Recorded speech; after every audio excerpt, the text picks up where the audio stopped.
Friends, today நம்ம பூண்டு குழம்பு கிராமத்து ஸ்டைலில் மசாலாவை அரைச்சி வச்சு செய்யலாம். வாங்க வீடியோக்குள்ளே போகலாம். இப்போ பூண்டு குழம்புக்குப்பா நம்ம மசாலா அரைச்சிக்கலாம். அதுக்கு என்னென்ன தேவையான பொருள்னா சீரகம், சோம்பு, ஒரு 10 சின்ன வெங்காயம், அப்புறம் 4-5 வத்தல் சேர்த்துருக்கேன், மஞ்சள்தூள்.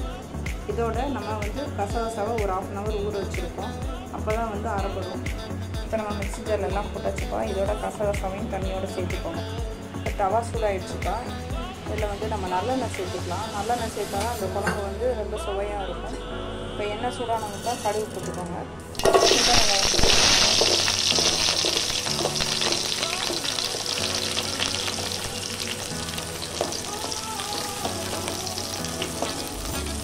வெங்காயம் ஓரளவு நான்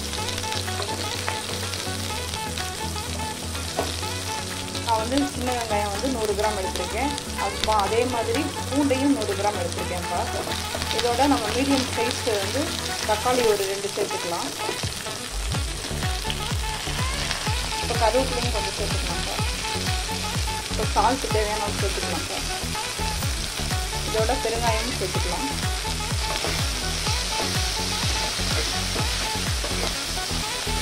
இப்போ வெங்காயம் தக்காளியெல்லாம் ஓரளவு வதங்கணும்ப்பா. நம்ம அரைச்சி வச்ச மசாலாவை சேர்த்துக்கலாம்.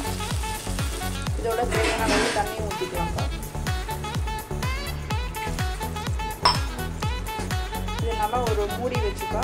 ஒரு 15 நிமிஷம் நல்லா குக் ஆகட்டும். அதுக்கப்புறமா நம்ம தேங்காய் விழுதை சேர்த்துக்கலாம்.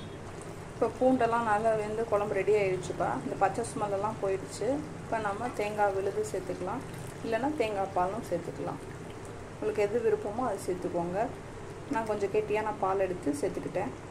தேங்காய் பால் ஊற்றினோன்னேப்பா அப்படியே இறக்கிடுங்க. அவ்வளோதான், குழம்பு ரெடி ஆகிடுச்சு. நீங்களும் இதே மாதிரி ட்ரை பண்ணி பாருங்கள். உங்களுக்கு இந்த வீடியோ பிடிச்சிருந்தா சப்ஸ்கிரைப் பண்ணுங்கள், லைக் பண்ணுங்கள், ஷேர் பண்ணுங்கள். பாய்.